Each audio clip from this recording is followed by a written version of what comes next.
ফলের নাম কি? নিচে দেখো তিনটি শব্দ আছে, তিনটি শব্দ থেকে একটি করে বর্ণ নিয়ে একটি ফলের নাম হবে, এবং সেই নামটি কি কমেন্টসে লিখে জানাও। ফলের নাম কি? নিচে দেখো তিনটি শব্দ আছে, তিনটি শব্দ থেকে একটি করে বর্ণ নিয়ে ফলের নামটি বলতে হবে। ফলের নাম কি? নিচে দেখো তিনটি শব্দ আছে, তিনটি শব্দ থেকে একটি করে বর্ণ নিয়ে ফলের নামটি কি অবশ্যই কমেন্টসে লিখে জানাও। ফলের নাম কি?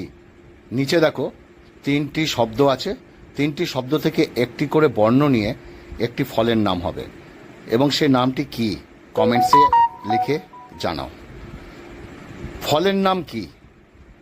নিচে দেখো তিনটি শব্দ আছে, তিনটি শব্দ থেকে একটি করে বর্ণ নিয়ে ফলের নামটি বলতে হবে। ফলের নাম কি?